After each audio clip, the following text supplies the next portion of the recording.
Hello, and today we'll be playing Eden's Reach. So this is a VM that I've been wanting to play for a while now. I think it first came out in 2021, and there was an update that came out a month ago, and it was the first update to come out since early 2023, so that was 2.5 years. So I think since this VM just had an update a month ago, I decided to play it now. So I'll go ahead and start now.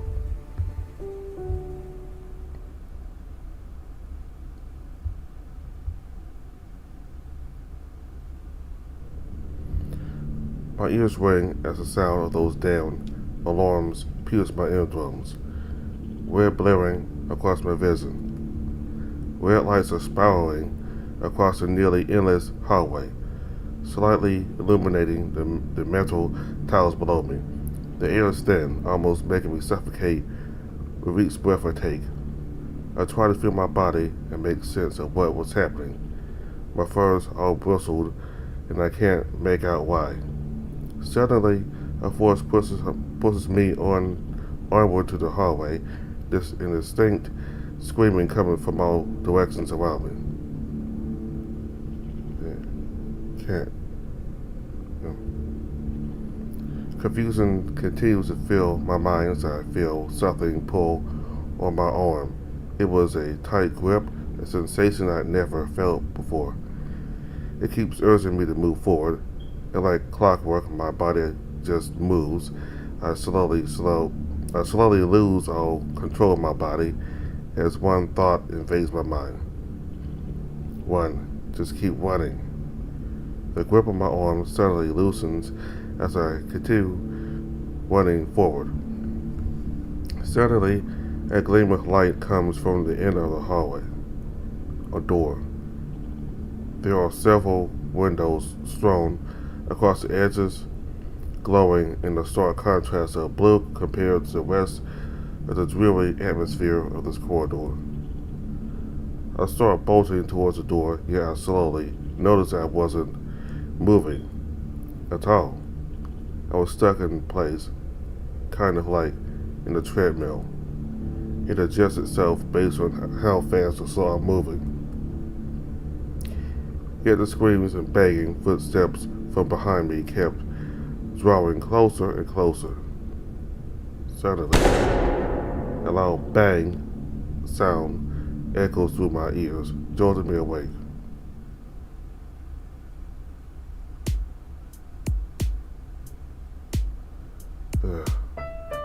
That dream again. That'll teach me to watch horror movies at midnight. That dream's been coming back a lot more often lately. It goes around the same key steps, the alarms blaring, the sudden force of my arm, then that sound. It varies from each instance.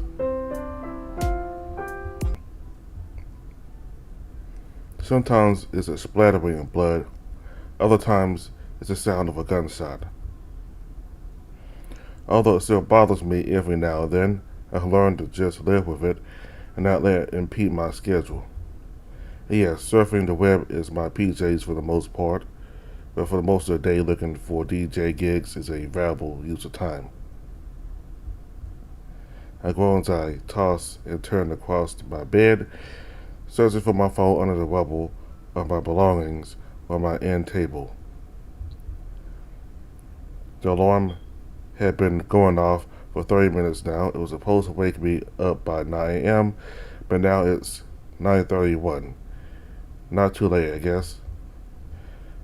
I sit by the edge of my bed, stretching as my tail escapes the warm embrace of my blanket. After doing some standing stretches, I go through my closet, gathering some new clothes to replace my pajamas. Just rubbing my comfy PJs off my body, I take the time to appreciate myself in front of my mirror.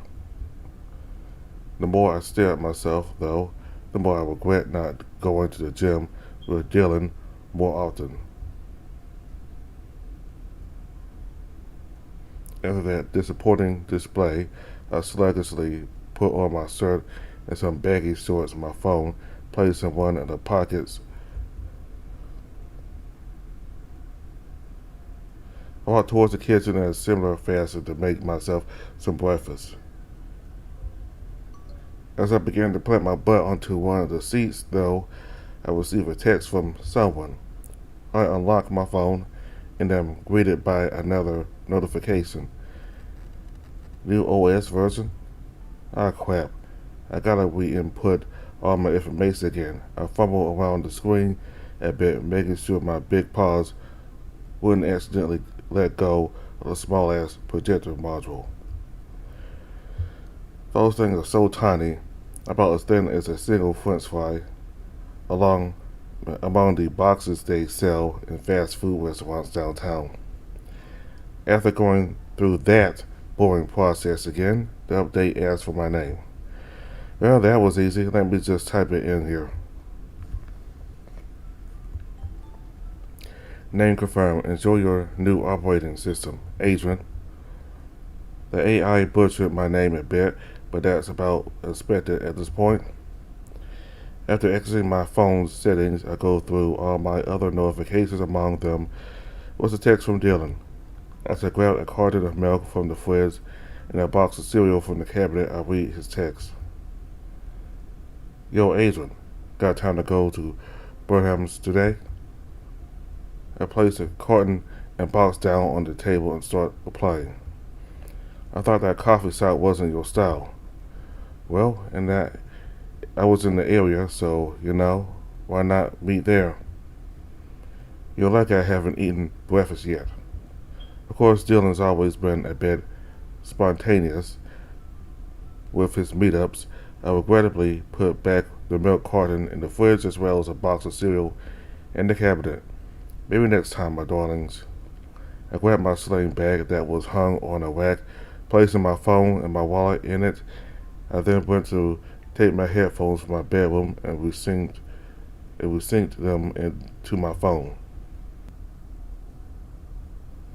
The update must have disconnected them from my PC's cloud, as most of my personal playlists were gone.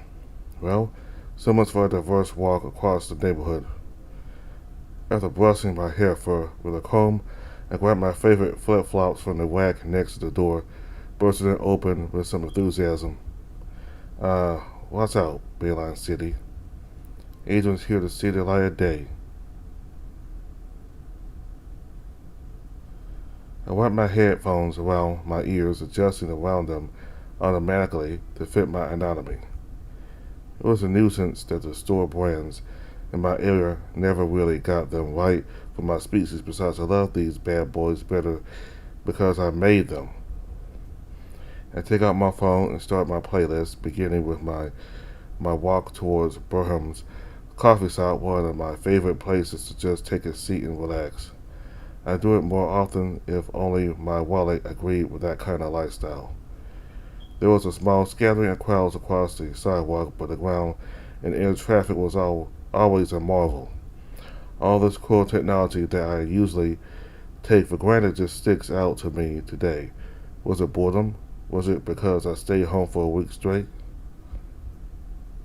Regardless of the reason, I simply stare at the zooming cars and drones in the sky and the equally fast vehicles on the ground.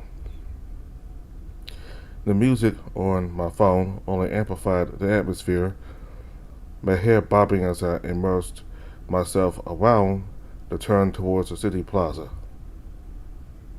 The plaza itself was as stunning as everything else around it. It's a haven for basically all walks of life, however dull or exciting it may be. Let's plop down some of Eden Corp's hard light emitters and you've basically set the stage for whatever you want to do around here. There were the usual street performers around the corner and the service robots selling ice cream on their floating carts. The crowd swarming around the fast food chains mixed with their more high-end restaurants could not be missing. It certainly speaks volumes that the crowd was already this dense so early in the morning. The plaza is well known for its nighttime view. After all, as I made my way towards Burham's Coffee, there was a rather loud crowd piercing through my music. I take my headphones off out of curiosity, collapsing onto my paw as I investigate what made all the commotion was about. To my disappointment, it was just another of these protests against the Eden Corps. I never really understood all the hate around the company. Still not blind to all the drama they stir up, but they've certainly done more good.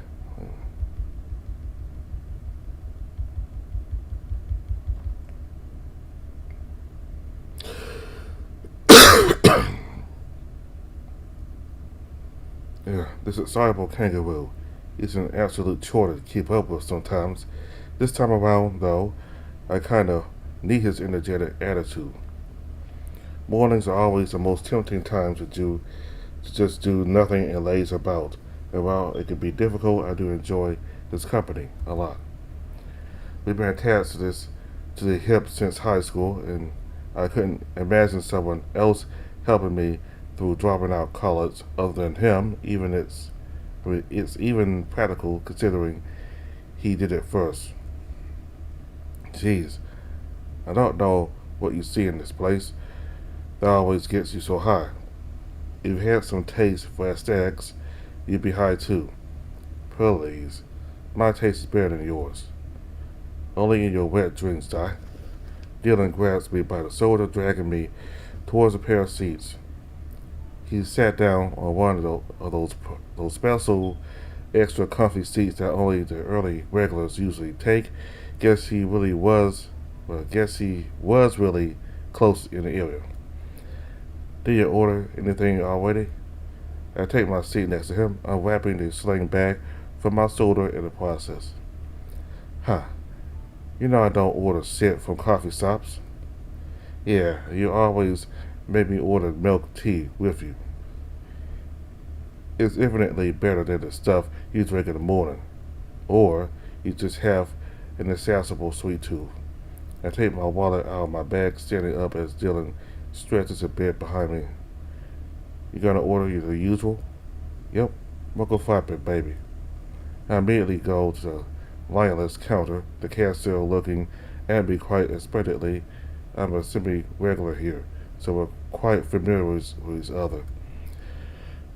The usual, Aiden? Hit me with the best you got.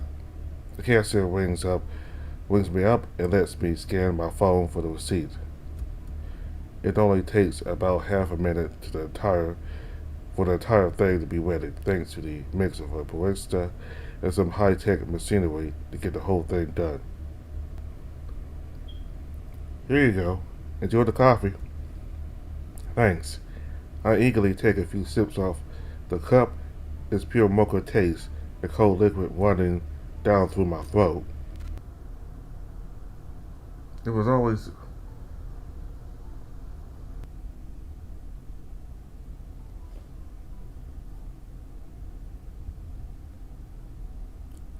always the best feeling in the world.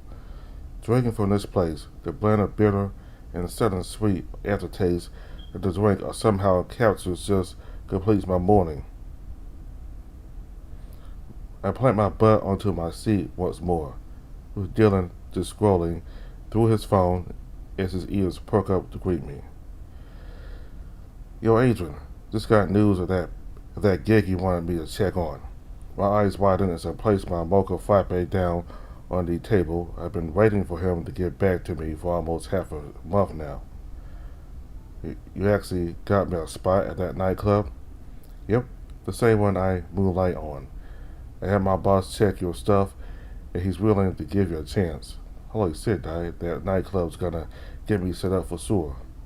The smile suddenly disappears, though, as he gets another text from what I assume is his boss. Well, better get your best tracks going, because he said he can only give you later at night for a slot. Seriously? That early? A pit in my stomach begins to form as panic starts setting in. I drink my frappe to try to calm myself down, but Di Knew that wasn't going to work. Say, Adrian, I know you're nervous and all, but we better get you ready for the night. I can even lend you some spinning casts if you're short. But I already owe you, what, a few grand at this point? Well, one of us isn't teetering around being a homeless husky with only a DJ pad and a cute face to his name. Okay. But I'm definitely paying you back with the money from this gig. All the better. Dylan pulls me by the arm as he brought me out of dirhams, almost making me spill my frappe. I hastily pull my sling bag with me, creating a chaotic chain of energy with Dylan leading the way. Di, slow down. It won't be until the night, exactly. Why we've got to get through the entire plaza. The entire plaza, but I don't need that much for the gig. Sus, let's talk. More walking. Come on, chop. Eventually we reach the center of the plaza at breakneck speed and at breakneck pace, causing quite a ruckus between the two of us. I can only hope that the entirety of Bayline City isn't looking at these two idiots in its most foot traffic heavy landmark.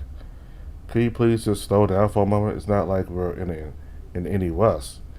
Really? Judging by my last look at your wardrobe, our current pace is definitely warranted. What's wrong with my usual duds? Trust me, your clothes ain't gonna cut it in my joint. It's as much as fashion contest as it is a DJ get there. I decided to ignore his several jabs at my choice of clothing despite wanting to tear him a new one. I just sighed as I pulled Dylan to a stop and turned him around to face me. Come on, Di. Judging by the way you described it, it's clear that my wallet can't pay the beating for stuff your bar considers passable. Hello? That's why I'm here to pay for it. I'll get the cheapest options if that helps to ease your conscience. Dylan proceeds to wrap his arm around my shoulders as he ruffles my hair fur. He knows damn well how to soften me up for any of his ideas. This is just one of the easier tactics he can pull. My fur. Stop being such a crybaby. You have plenty of time to get ready, right? Yeah, fine. But I get to pick the store. But that's half the fun. That's why I'm taking it. Dylan and I walk around the plaza's commercial district a while, going through the different boutiques and clothing shops littered in the area. Not a lot of them fit the vibe I was looking for, or they were too expensive, but for me and Dylan, this one? But there ones. Their clothes are too tight. Really? And here I thought your slim physique let you slip through anything. A little benefit of not having baked buttons for pecs. The buttons on these clothes would literally fly off if you wore them.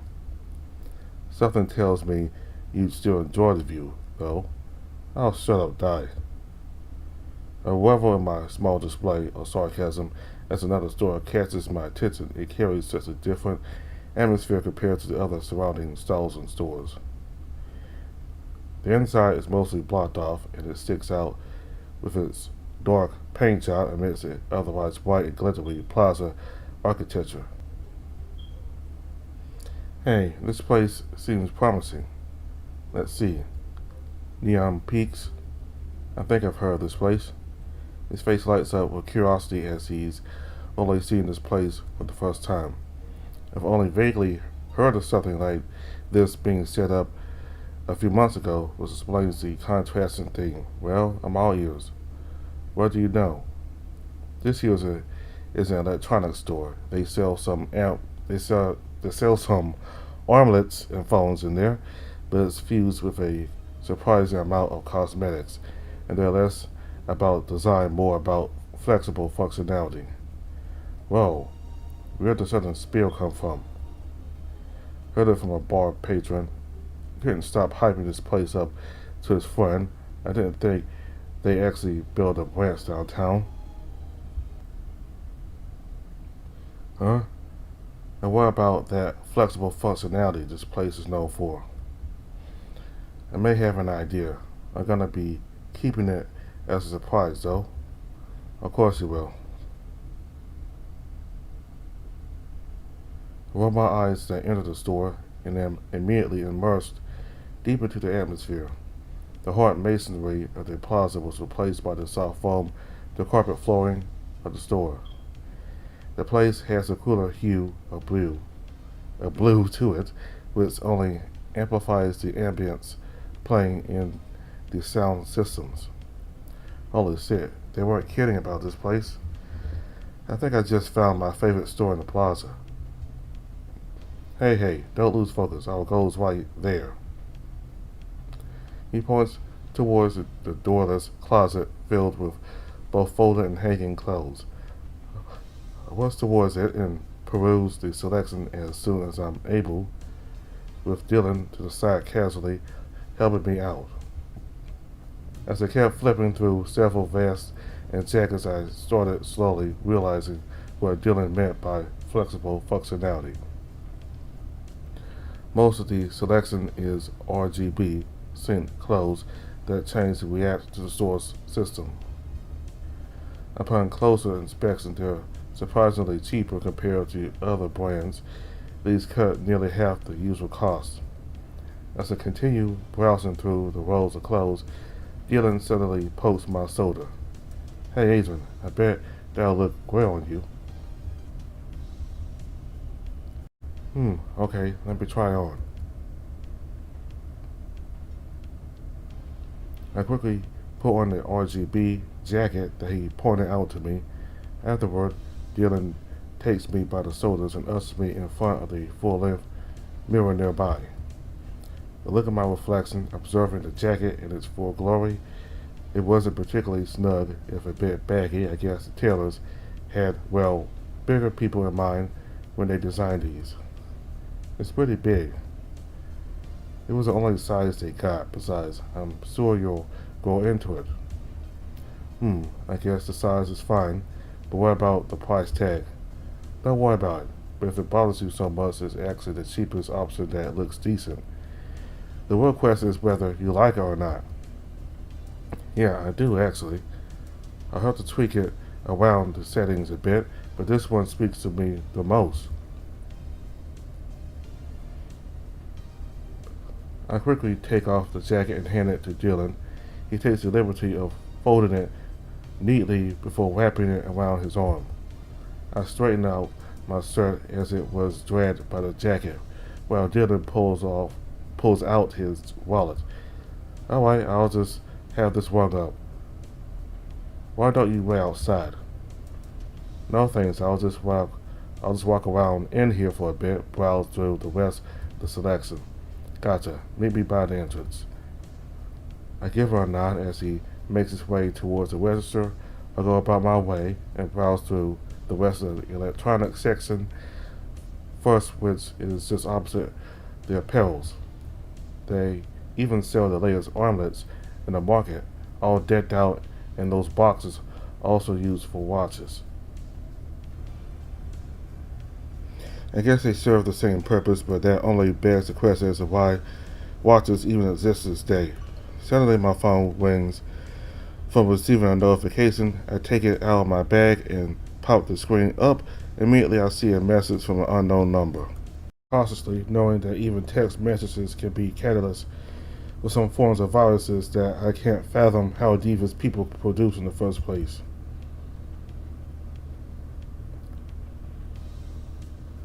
Hello, you're Adrian, yeah? Who is this? I'm Mr. Aloysius, Dylan's boss at the Midnight Sun Bar. I used to go by Mr. Oswald, but either that or just call me Oswald. Keep things simple. Oh, I'm sorry, I wasn't familiar with your number. Yeah, it's no problem at all. Oh, and before you ask where I got your number, Darlin gave it to me. Yeah, I felt like that might be the case. Right, I'll let Darlin fill you in on the rest of the details, but I'll give you the directions to the bar. Unless you're carpooling with Darlin, of course, which mostly makes me texting you a bit unnecessary. I guess that's true, but I don't want to come off as being ungrateful. Wait, maybe it's better to just agree with what he's saying. Oh, jeez, this is why I don't want to deal with bosses. Okay, Adrian, calm down. What to say?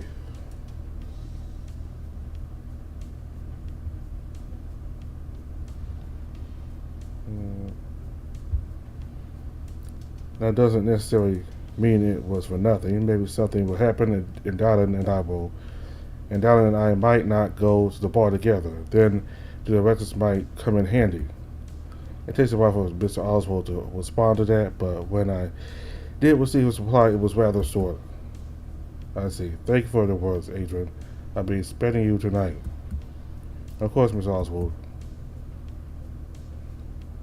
I don't know if it's the right choice to make, but anyway.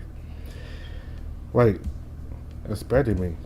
I wonder if that's a good or a bad thing. I set aside my worries, not wanting to pile even more stress onto my psyche. He seemed to like what I said, so I guess I didn't fuck up on that account. The path to the exit when I bumped into Dylan on the way. He was holding a bag, presumably with my jacket inside, which he nearly dropped because of me. Whoops. You definitely need more spatial awareness, Adrian. Sorry. We make our way back to the central plaza. Dylan holding the bag close to his body. He stops me by the fountain, tugging me by the nape. I immediately stop dead in my tracks as he hands me the bag. Inside it is the jacket and a data chip wrapped in a hard box. The chip's for the directions and the sinking. I'm sure you know your way around it. This ain't my first day around the gyroscope. I'll figure it out. Good. I've still got a few errands to run, so I probably won't be back. So I probably won't be able to pick you up. Well, looks like the map's gonna be useful after all. That's fine. Mr. Oswald gave me instructions. Really? When he messaged you?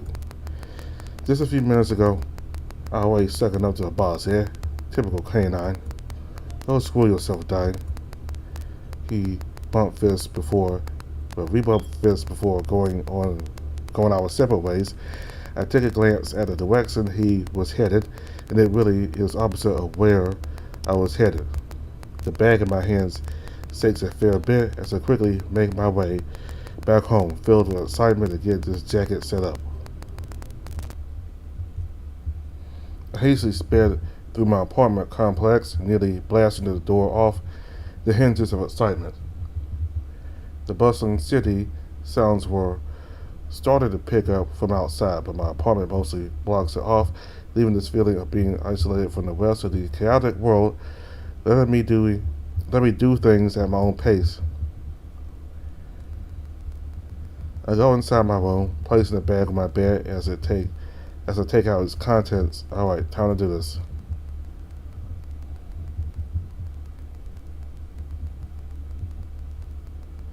Later that day.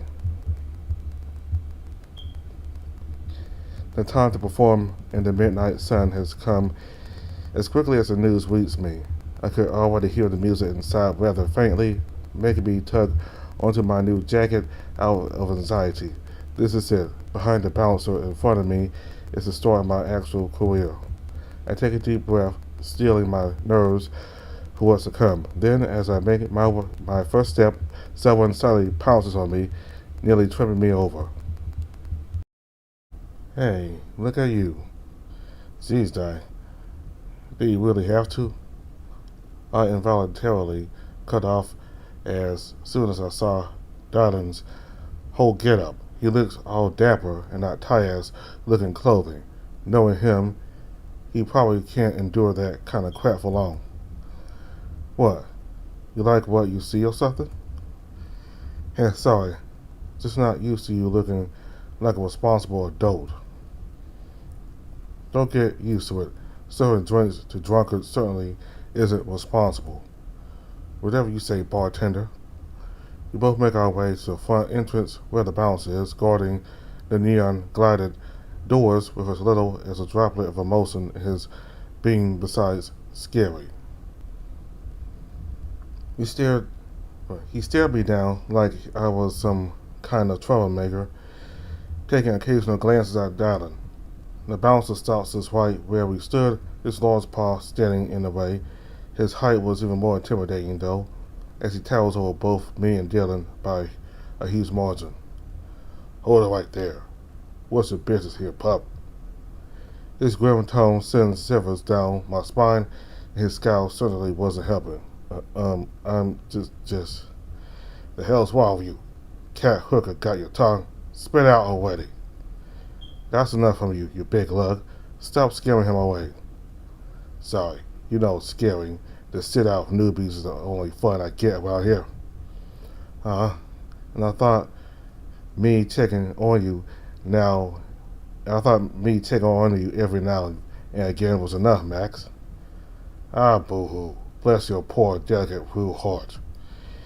Darling and a big tiger bouncer, apparently named Max, Sarah a hearty laugh before performing a quick, secret handshake. Did the atmosphere just change when these two started talking? I can't believe it. The air definitely seems different. It's as if all the tension from earlier just dissipated. So, what he's really here for? I can answer that myself. Max looks at me with an air of skepticism on both his face and tone. Oh, you look like a shriveling prune when I asked you a few seconds ago. I want to tell him that it was his fault why I was like that, but what good would that do? Instead, I just answer promptly. I'll be performing as a DJ here. You sure he can handle everyone staring at him? He's got nerves of steel when he's on stage. It's a shame you won't get to see it. Yeah. Just don't indulge the assholes in there. Don't want to add some extra work on my palate. I'll do my best as always. Darling then grabs me by the shoulder and ushers me inside on my own as Max opens the door for the bar. I walk away from the two when suddenly I hear the sound of cloth rustling accompanied by Dylan gasping.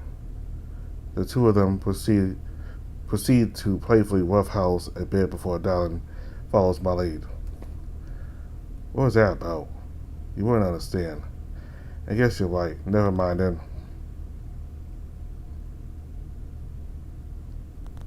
We enter the bar. Immediately we're assaulted by an array of strobe lights and blasting music.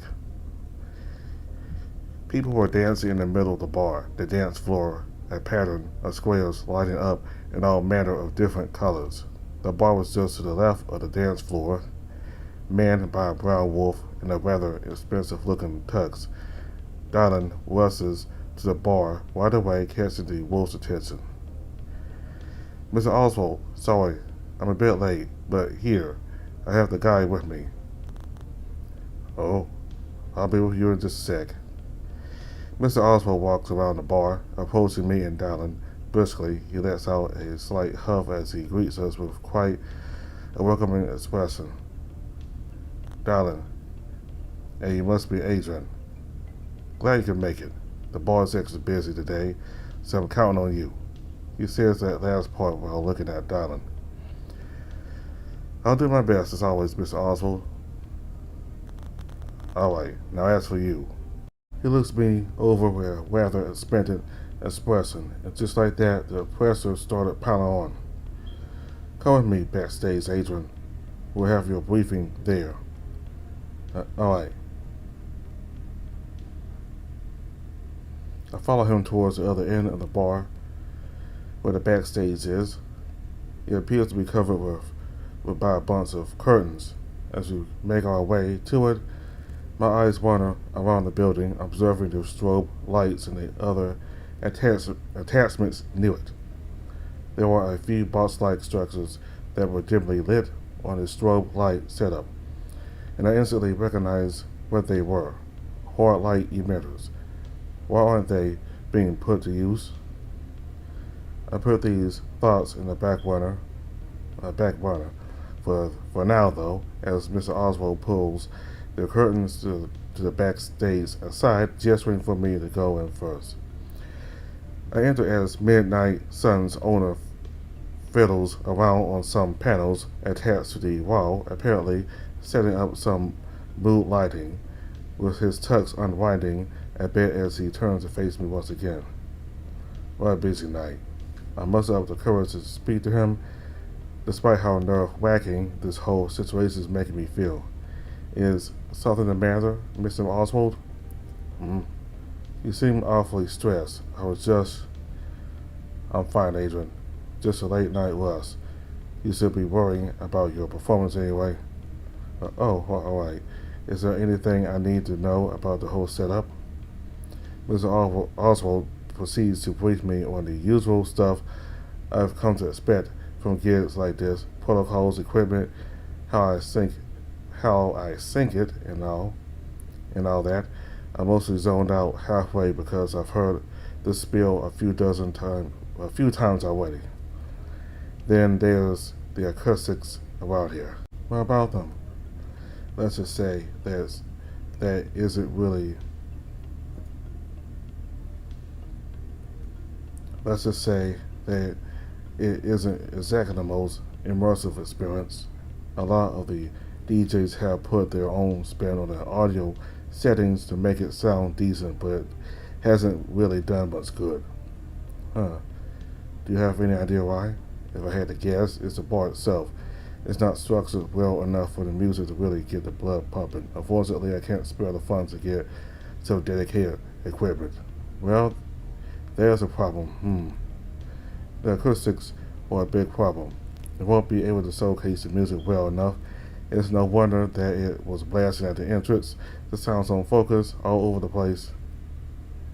As I contemplated what the problem was, an idea suddenly sprang to mind. The hard light emitters. Excuse me? The bar has some hard light emitters attached to strobe lights. We use them to create a dome for the sound to bounce off of. The way they are structured can isolate the soundboard, but we can't make an entire dome surrounding the dance floor, especially in a closed-off environment like this. It doesn't have to be an entire dome, just enough for the speakers to bounce the sound off the curved hard light nicely. Mr. Oswald thinks for a moment before he begins to fiddle with his phone. After he does something, a file comes through my phone. It's the access key to the hard light system of the bar, completely with nearly everything at my disposal. I look at Mr. Oswald as he puts his phone back in his pocket. This is me trusting you to give a killer performance. He pats me on the shoulder before he disappears onto the other side of the curtains. I was left feeling uneasy. I was nervous about performing, sure, but that was minuscule compared to the added pressure coming from Mr. Oswald's trust. Somehow, that weighs on me way more than it should. Alright, calm down. I looked towards the DJ on the stage. He was ripping through the panels, his mixing near perfect. The entire crowd was bobbing to his command. The confidence he's sporting has oozed off of his entire being. If he can do that with less than stellar acoustics, then I can do that too. It doesn't take long for him to finish ripping through his pad on stage after a few finishing flourishes, clearly trying to take off the lasting numbness from an intense gig. He quickly goes down the steps. I know that feeling all too well. He disappears from view onto the other side of the stage, which slowly meant it was my cue. I get a text from Mr. Oswald as I ready myself to get onto the steps. You're up. Any last minute requests? Can you kill the lights? And just like that, the lights of the bar are all turned off. The crowd silent, taken aback by the sudden artificial brownout. I take a deep breath as I activate the hard light dishes on the strobe lights. I slam my hands on my pad, bringing a burst of light waving through the dance floor. My jacket lights up in the same tones as my DJ pad, slowly illuminating the bar once more in a neon hue. My gaze slowly rises to the crowd as the bass kicks in. I start tapping on the beat repeatedly, and the strobe lights come to life. Accordingly, I start freestyling on the synths as I put the beats on repeat. Each step after another, I slowly drill my focus more and more onto the track, ignoring the crowd around me almost entirely. I'm sure Dallin's watching me. Maybe Mr. Oswald too, if he isn't busy. But right now, they don't matter. I take quick glances at the crowd. They are completely immersed in the music, much deeper into a trance than they ever were before. I didn't know most of the specific details, but does that really matter? When I'm on the pad, I'm in control. Before I knew it, the performance was over. A slight silence follows before the crowd erupts in applause, requesting an encore. As much as I'd love to oblige, though, there's still another DJ waiting. I half-heartedly bow to the crowd and make my way onto the other flight of stairs afterward, shaking the tension off my limbs while I attempt to calm myself down. When I reach the last flight of stairs, Mr. Oswald greets me with a big smile. He gives me a pat on the back again as he leads me towards the bar. Drinks are in the house for the night. You earn it after all that. Really, sir? I was just doing what I usually do. Mr. Oswald sits on one of the stools, patting on the cushion of the other one next to him. Is that so? If that's the case, I'd like to hear more about what you usually do. I take a seat on a bowl stool at Mr. Oswald's left as he signals Dylan for 2 drinks. I was half hoping I'd get to choose the free drinks for myself, but I guess not. My idle gaze slowly drifts towards Dylan as his quick handiwork gains my attention. His mixology skills are awe-inspiring and eye-catching, but Mr. Oswald redirects my attention towards him. So, Adrian, where have you been hiding in the industry? What do you mean by that, Mr. Oswald? He lets out a slight chuckle as he scratches his muzzle a bit. First, we're way past the honorifics. Oswald's fine, since you've definitely earned my respect. Oh, alright then, Oswald. I stutter a bit as I try to rewire my brain. To do as he says. Second, what you sold out there. Before and during the performance, that wasn't just some run-of-the-mill DJ. You could have fooled me if you said you were a biggie in the market. That's quite the high praise, especially coming from someone like you. We exchanged a few silent gazes, his vision flicking between me and what I assume is Dallin from time to time. I'll slowly get lost on his eyes, vibrantly piercing through the dominating hue of the bar. This might be it. This guy might get me into the rest of the high end of the industry. All those hurdles that I thought were insurmountable, this man could make me leap through all that. I can't let this chance pass me by. Eventually, Dallin arrives with our drinks. Here you go. Today's special, Vita Sunrise. Oswald and I look at Dallin as a Wu winks at me playfully before he goes to another patron.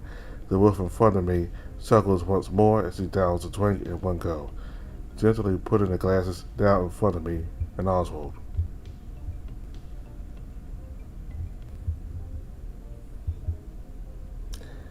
I have to admit, I'm very impressed of Dylan's craftsmanship, even though this is a rather simple beverage. It's also quite as aesthetically pleasing as I slosh it around a bit. World's full of surprises.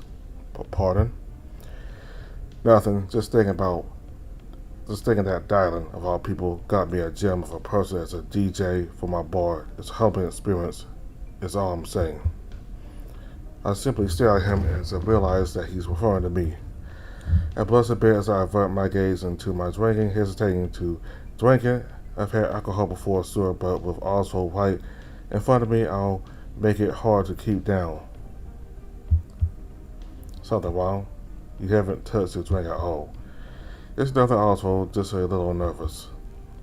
Whatever for? Well, even you have to admit the difference between you, an owner of a rather well-known bar, to me, a DJ from the countryside. Oswald thinks for a moment. He eyes me from head to toe, making me wonder if I said anything wrong. I take a slow sip out of my drink, wanting to silence myself under the glass. I occasionally give worried glances his way as he reclines himself on the bar counter, letting out a sigh.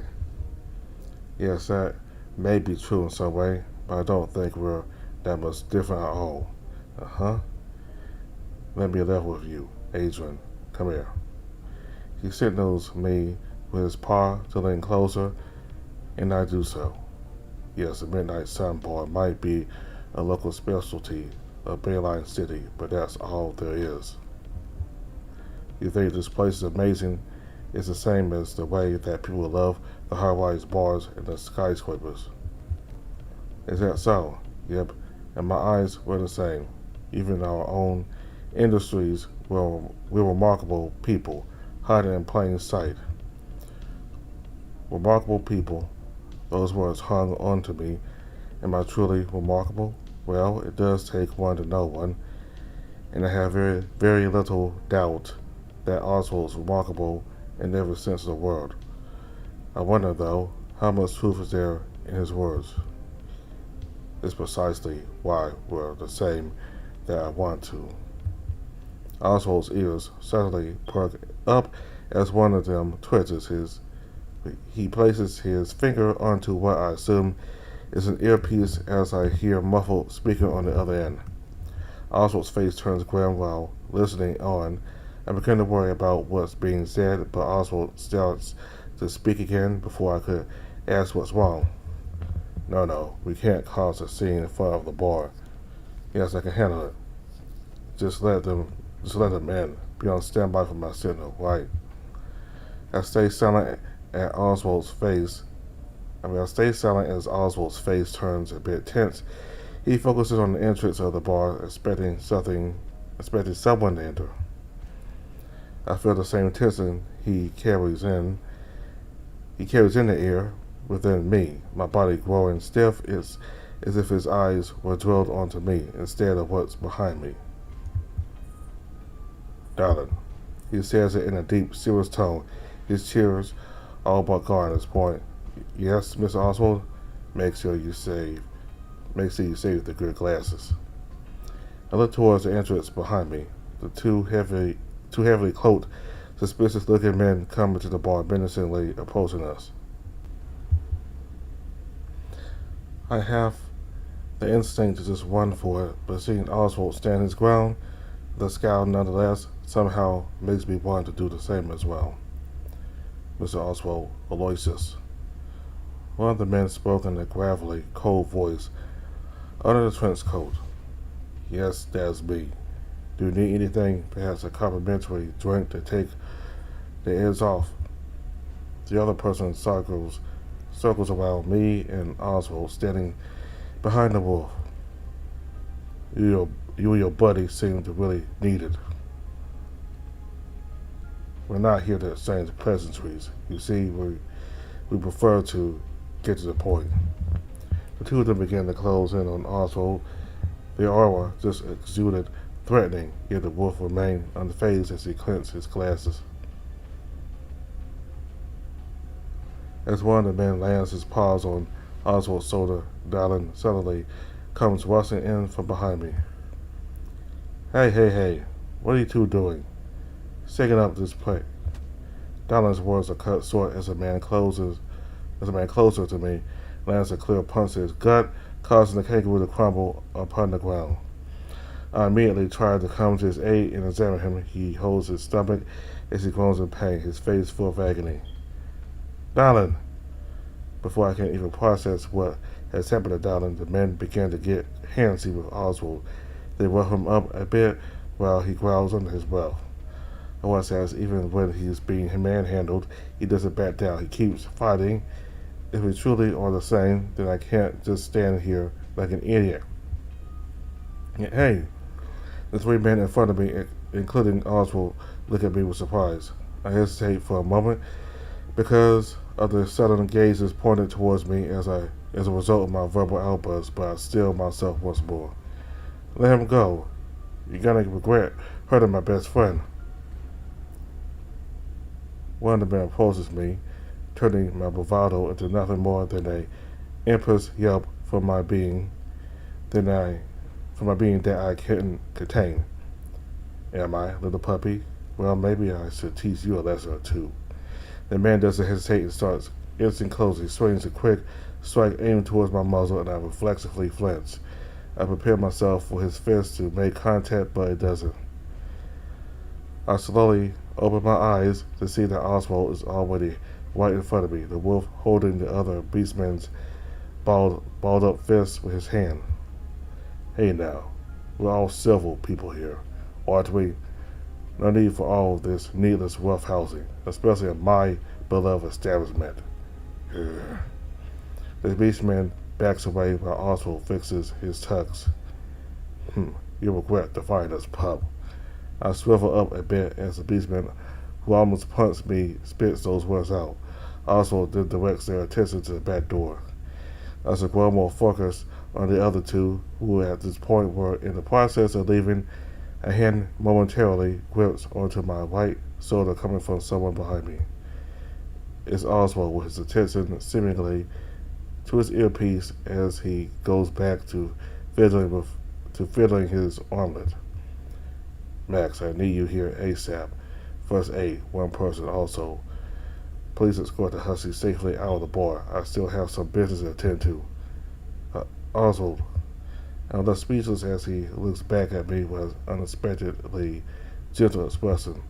It's okay, Adrian. I'll take it from here. You go have a good night's rest, yeah? Alright? Within a few seconds, Max arrives, first aid kit in hand. He has a scowl that he's worn since I got here. What a fucking nuisance. Oh, you're Max, right? Oh, lovely. The pup remember my name. So you gotta get going or what? What about Darling? I'm gonna have to babysit the idiot. Leaves the front door unguarded, so I had someone cover for me. Don't go adding onto my workload now. Alright, just please make sure he's okay. He'll be fine. He's got a lot tougher skin than you, that's for sure. I'll just take that as okay. That tiger is certainly difficult. I watched him carry Gallon onto his back, taking a few quick glances at them, with Max being surprisingly gentle with the root. He responds accordingly to the pain groans my best friend was making. I appreciate his gesture in a way. And at least he's careful when he has to be, or maybe it has something to do with Donald's relationship with his coworkers. I proceed to just place all my thoughts and questions on the back burner for now, feeling increasingly exhausted as I make my way towards the exit. I just go and leave the tension of the situation that had just occurred behind me. As soon as I exit the bar, though, things begin to feel off. The roads downtown seem rather empty, barren even. And though this place doesn't really get the most foot traffic at this time of night, there should still be a few people walking around. Yet here I am on the empty sidewalk with no other living being within sight. I proceed to cautiously wait at the bus stop, placing my DJ pad on the seat next to me. I remove my jacket, feeling rather uncomfortable because of the humid atmosphere. I then look through my phone and check the time for when the next bus is due to arrive. No signal. Strange. I was certain I had some on the way here. Fuck, all this is starting to get really concerning. I wait for what feels like 30 minutes before the bus finally arrives, making me feel the sudden urge to gather my belongings and enter the bus quickly. As I climb the steps, though, I quickly realize that it is just going to be the only me on the passenger seats, along with this driver, or a rather late bus in the middle of the night. I decide to give the driver a curt nod as I scan my armlet for the bus pass, taking a seat as the vehicle drives off.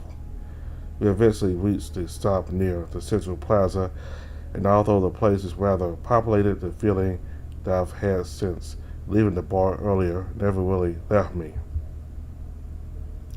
I check my phone for the time. It's 1:35 a.m.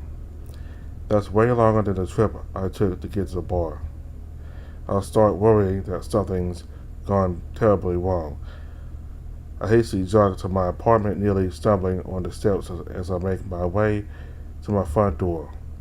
Before I'm able to unlock the door, though, a paper plastered to it catches my eye. Eviction notice? No, this can't be. This isn't right. There must be some sort of mistake.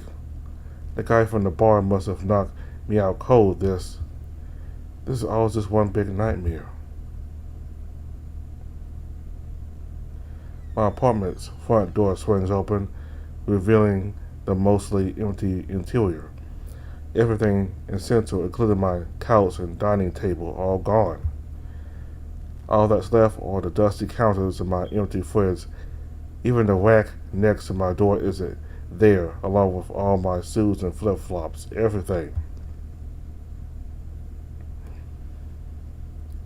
I half-heartedly go through my bedroom door and stare at the large space that my bed used to occupy. My closet and desk are gone, and the setup I worked my ass off for years to put together. No, I refuse to believe this. None of this is real. My rent isn't even due yet. I didn't even do anything wrong. It's just the stress. Yes, the stress of the day must have gotten to my head. I read somewhere that if you realize you're dreaming, you can control what happens. So if I think hard enough, my cabinets and fridge will be filled back up with my stuff again. My warm bed will be there, and I will be able to embrace the seats. My PC will be in the once dark corner of the room, blasting me with light. I commit these memories into attention as I slowly open the door. Just a nightmare. I want to believe that this is still all just a stupid nightmare, but no matter how many times I close my eyes, hoping that everything I lost will come back to me, doesn't happen. My mind wanders on all the things I could have possibly done over the month, the week, today. Then the realization suddenly hits me, coming down like a lightning bolt directly from the heavens. With it came the weight, the real weight of those words previously broken. Regret defined us. I collapsed on the floor, with devastation weighing heavily on my chest. Tears run down the sides of my muzzle, and my whole body feels numb. How? Why did this all have to happen? It was only a few hours ago that I was having the time of my life back at Oswald's bar. I thought everything would be smooth sailing from here. Now, I'm even lower than I ever was before I dropped out, back in that dark place where there was no hope, no chance. I was lucky enough back then that Dylan was there for me, but now, all the things I worked for are gone. Now I'm nothing more than just a husky with only a DJ pad and a cute face to his name. I sluggishly crawl towards the space where my bed used to be, the points where its legs left a mark still persisting on the foam flooring. I caress one of the markings with my paw while I lay myself curled up from the cold air. I take off my new jacket and spread it out on top of me as a makeshift blanket, which admittedly doesn't do much, but at least it's something. I place my phone next to me, staring at the light it gives off with a slight ringing and my ears reverberates. I know I can't exactly stay here forever now that I'm evicted, but at least one more night. Just one, then I leave for good. My eyelids become heavy as each second passes, growing more tired as tears continue to streak down the side of my face. With the last remaining bit of strength, though, I manage to mumble out loud between sobs. Someone, please, take me out of this nightmare. I'll stop right here, because this is where the update, the very first build, ended years ago, so I'm just going to stop right here.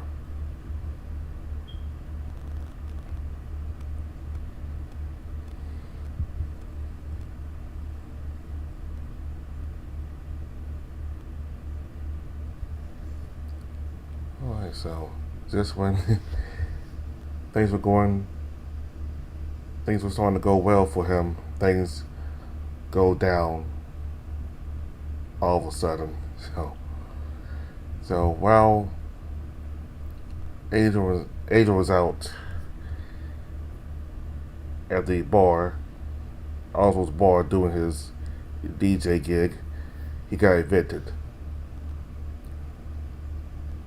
That's pretty quick, but it doesn't seem like he got any notices of him being evicted, so that's strange.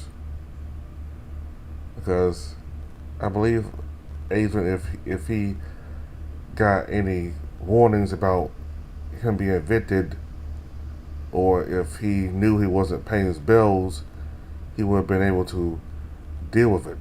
Try to deal with it and try to pay it before this would happen.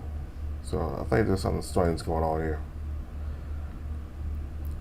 So we got to meet Mr. Oswald, and he was very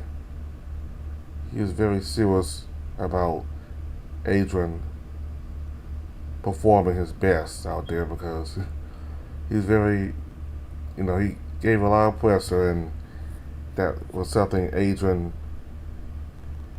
had to do. Like when you get on a presser, it forces you to be better. You have to be better. So that was a big benefit for Adrian, and he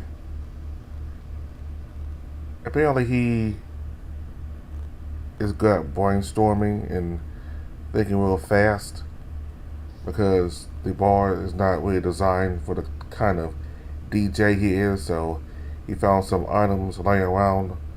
I forgot what it was called, but basically these items help in creating a dome, so the music kind of doesn't really, I guess the music stays in a certain area or doesn't span out. I forgot, but anyway, basically helps the music, the rhythm of the music and the flow of the music. So, because otherwise, if Adrian didn't think of that, he probably would have done a bad job, and Oswald probably would not want him back anymore. So Oswald had high expectations for Adrian. He had his eye out for him, and Adrian impressed him. So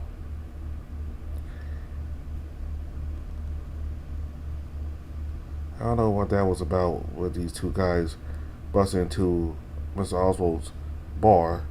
I don't know if it has something to do with debts or something like that. I don't know.